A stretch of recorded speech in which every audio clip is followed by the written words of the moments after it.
Before we begin off the record, I need to share something important. When federal funding was cut, WKAR lost $1.6 million. Thanks to cost-saving measures and community support, we've closed much of that gap. But we still face a $500,000 shortfall, and we can't finish the job without you. Your financial support keeps programs like Off the Record freely available to everyone in Mid-Michigan. How can you help? Become a sustaining donor today. Already a sustainer? Please consider increasing your monthly contribution. Visit WKAR.org/OTR to donate, or click the link in the description. Now, Off the Record.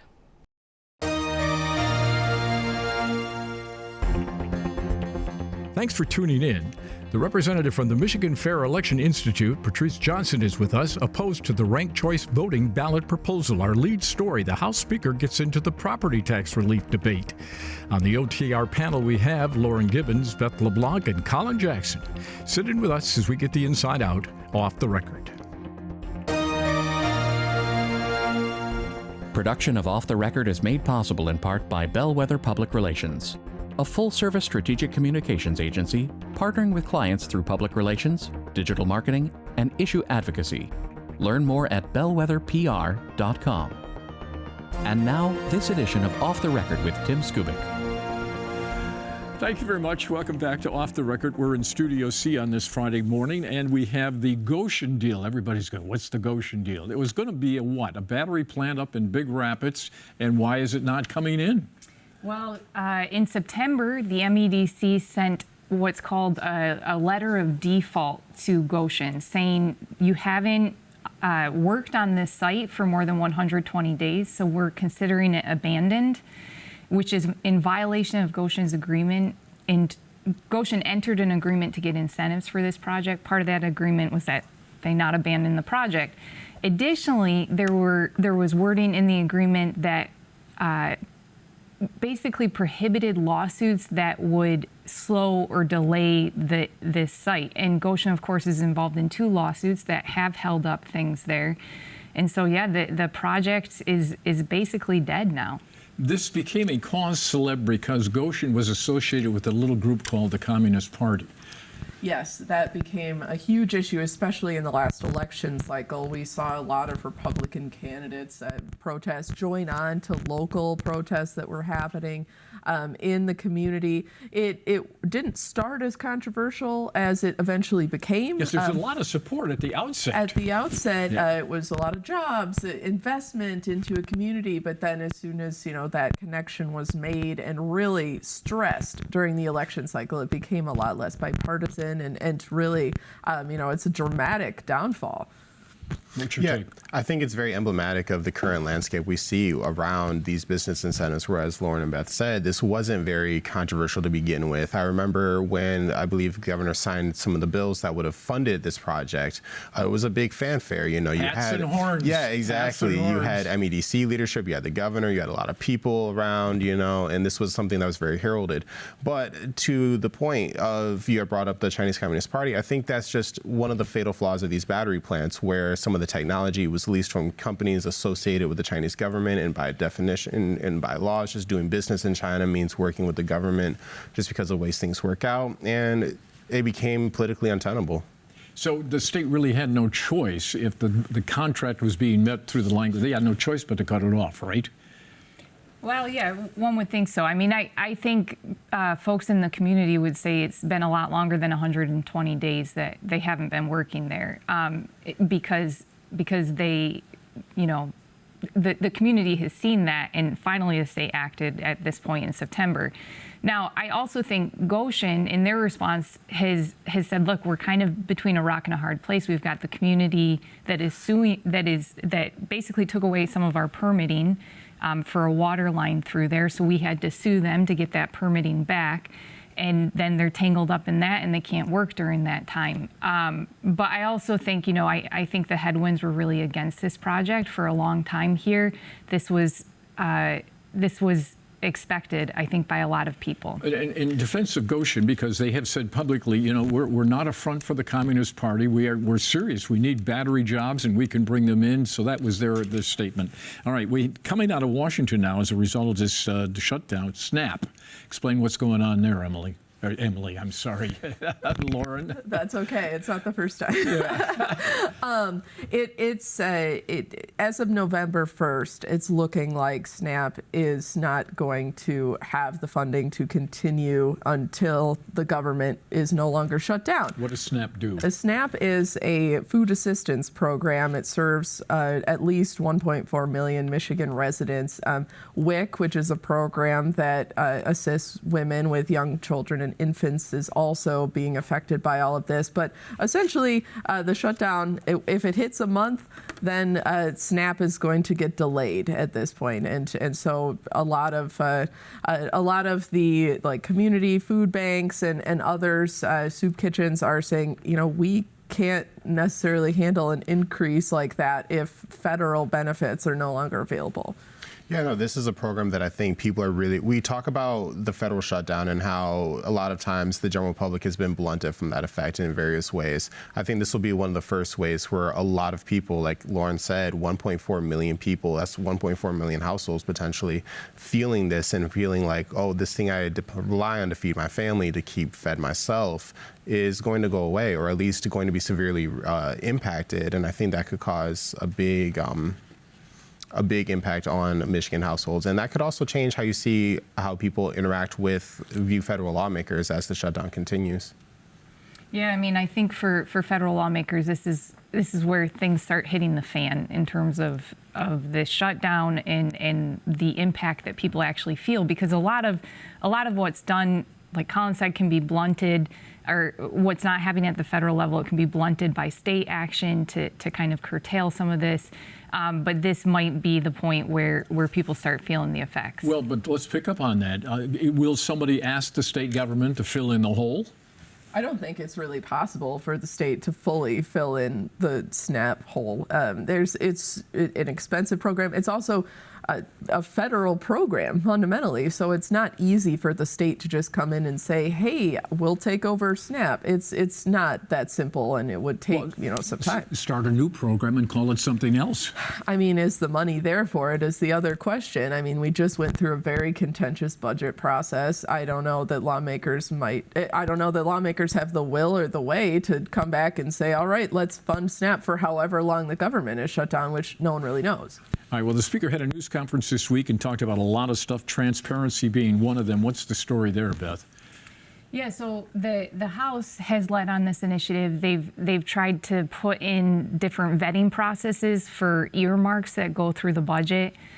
These are pork barrel spending. Yes, it's also known as that, Tim. Yes, thank you. Yeah, so the House has been trying to crack down on that, get a little more vetting of these projects, and the Senate hopped on board later this year before the budget passed. But everything they've done so far is by agreement or by deal or handshake deal in that sense. So what they're trying to do is they're trying to cement it into state law to require this before earmarks are passed. But there is, the devil is in the details in those things. And the Senate package that passed, it only requires a 10-day advance of budget passage for disclosure of those earmarks. Speaker Matt Hall said that is too short a time period. He wants a longer time period. He threw out 90 days, but said it could be different windows of time, but it has to be longer than 10 days. Well, the debate that the Republicans were on a crusade to end is that the Senate position was, we'll vote on this stuff, or we'll let you know what those projects are after we vote on it. Mr. Hall said, well, time out, that's sort of not in the right order. So now, did they find a middle ground here, or do we niff off for a while? Well, it looks like it's going to be closer to what what House Republicans have been asking for. If you talk to Senate Democrats, they'll say they originally led the way by starting this earmark transparency thing where after the fact, these budget requests become public. Later on, the departments let these known reports that get filed. House Republicans this year said, no, we're going to do this up front. We're going to have a tab on our website. They got the Senate to agree to that near the end of the budget process this month. But now, to Beth's point, I think it's going to come down to, okay, but how far ahead is that notice going to happen? You know, even ahead of the Senate vote, you saw Republicans try to amend the bill to, I believe, include a 60-day notice. Senate Democrats shot that one down, and now Republicans are saying 90 days. So wherever that falls in between, I think is going to really be the sticking point here. This is resolvable. Okay, pick a date that they both can agree to, 45 or whatever it is. All right, Mr. Hall also in that news conference talked about property tax relief. Interesting story. Let's take a look at that.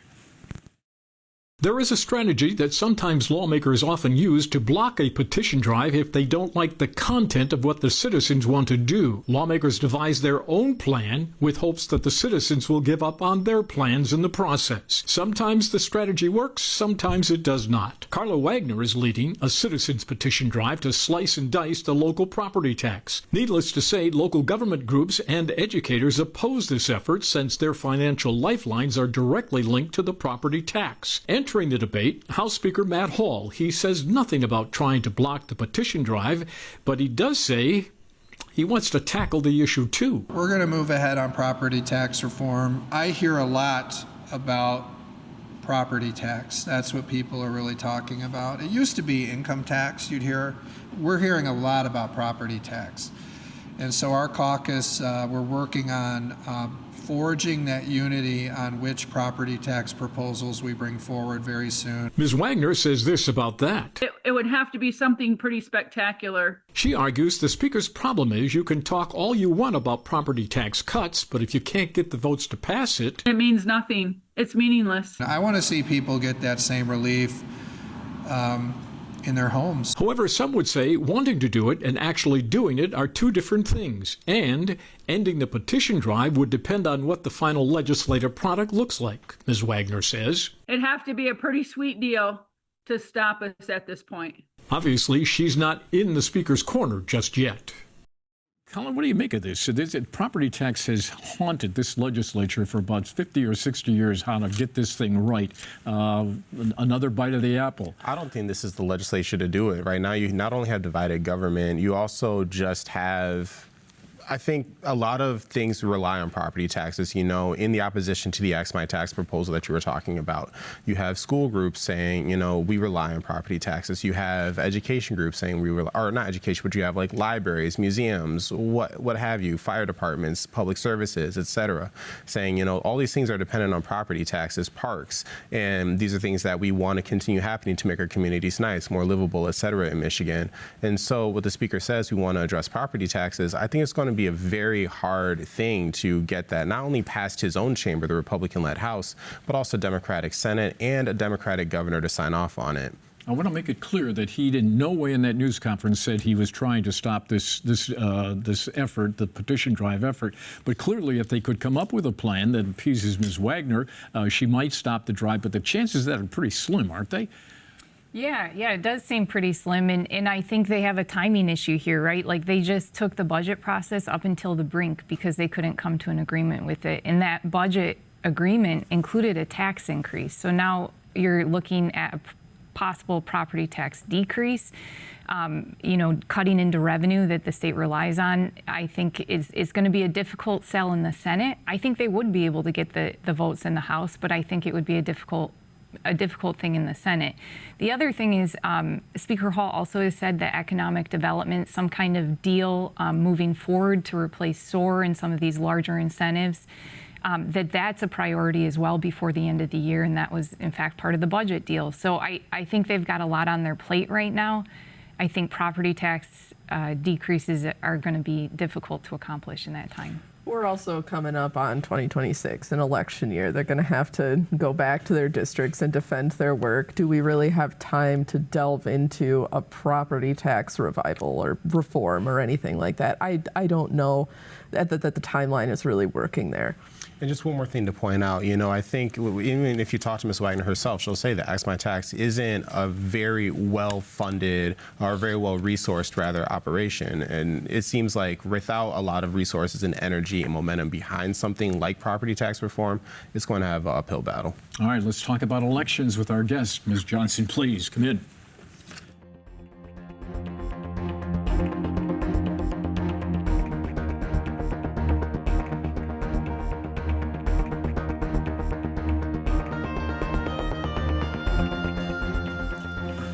Ms. Johnson, welcome to Off the Record. Your group requested this time to respond to the folks that were on earlier on ranked choice voting. So what's so bad about that ballot proposal if they get on the ballot? Well, we've done a lot of research on it. We operate by going and getting the facts. So we did a report. It's our white paper, basically. It's on our website. You're welcome to take a look at it. I brought some for everybody here, too. But we traced this back to 1892, it was in Michigan, and on the Socialist Party platform, actually. And then later, in 1919, I think it was, Kalamazoo was practicing it, and the Michigan Supreme Court outlawed it. So then in 1974, Ann Arbor tried it for 2 years, and it was so unpopular, so disliked, that they rescinded it by a 62% vote. So it's been banned in 17 states, and it's more expensive. It discards ballots. Cornell found that of, I think, almost 200 elections that it studied, almost half our candidates win without winning a majority. So we feel it's an unfair process that throws out people's votes. Is it undemocratic? Well, it depends on how you define democratic, but it's definitely not one vote, one person. It's weighed in terms of helping third-party candidates. So it's not good for either party, actually. And what it does is it creates a system where people are voting for people based on personality or how well they campaign, whereas when there are two parties, you have platforms, and people can decide whether they support a platform or not. And here, it gets kind of squishy. So it's a whole system that you cannot audit without going through using computers, for example. You can't do a hand recount on it. It's way too complex.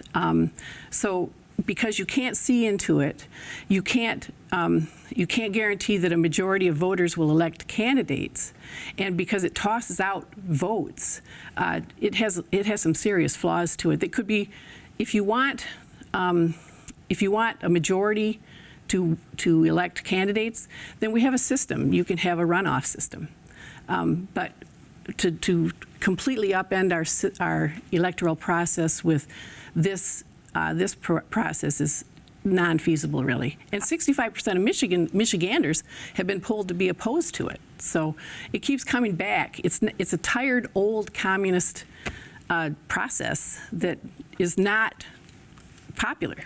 One of the elections that the proponents point to when they say like this could be helpful is the primary election, particularly in Detroit. And they've pointed to Congressman Shri Tanadar, who in 2022 in that primary won the primary with 20-something% of the vote.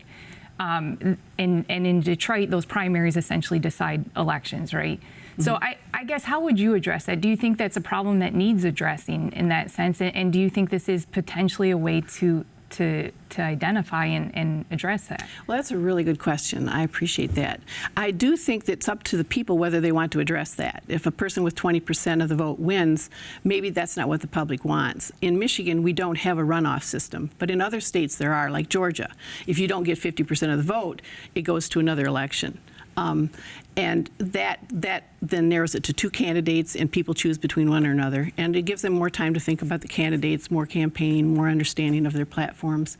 But this system takes it and scrunches it all into one and makes it unauditable and doesn't really accomplish the fairness effect. People don't see into the election, so they don't trust it. And studies show that where there's ranked choice voting, people trust their election less and fewer people vote. And minorities are affected even more than other voters. I'm curious about the inaudible part of this, because if you talk to the ranked choice folks, they'll say, it's a simple process where the lowest vote getters just get reshuffled, and those ballots just continually getting reshuffled and reshuffled until you get a majority. But those ballots would still exist. You could still go back through those paper records. You could still go and check things. And again, under just Michigan election law, these elections are audited automatically anyway afterward. So I guess where would the issue be with that if you could dive deeper?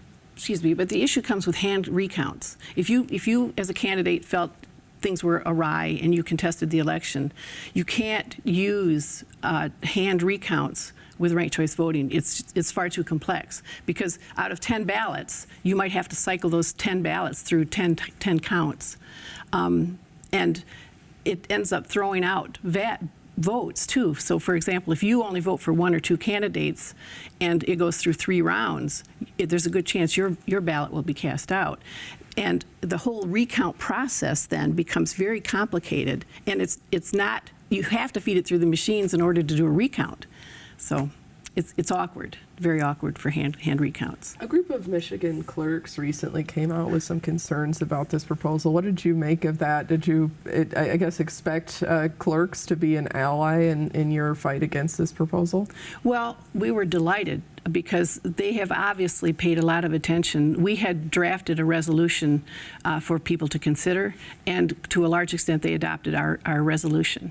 And I really appreciate that the county clerks have taken a real serious look at this. As a matter of fact, Bob Janetsky, who wrote the preface to our white paper, said that he could not endorse a form of voting that discards people's votes, and that's what this does. So we were thrilled. We were just thrilled that the Michigan Association of County Clerks, by unanimous vote, adopted the resolution. So it's very exciting. The RCV people say what they're really after here is to get all of the negative fighting that goes on in ballot proposals and candidates and the like. And this is one way to do it, because it becomes not so much what you're, if you say something bad about the other guy, it could cost you votes. Do you buy that theory? Well, studies show that's not true. Studies show that it actually increases rancor, because people lose faith in the elections, and it is built into the system to cultivate backroom deals. So you have more vote buying and more backroom deals that occur with ranked choice voting. Can you prove that? I think it was MIT did a study on that and proved that, yes. What type of funding or operation do you guys have? I mean, are you planning ads or what type of opposition? And then also, if you do see runoff votes as a possibility, I mean, is there any effort to put that on the ballot or to raise that as a possibility moving forward? Well, we certainly would not oppose that.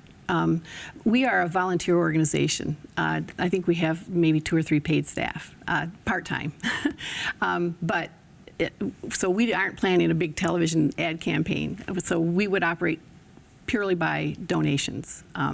And what we're trying to do is educate people. So we thought by researching what the history is and its effect and studies done on it, we would set a baseline for the facts.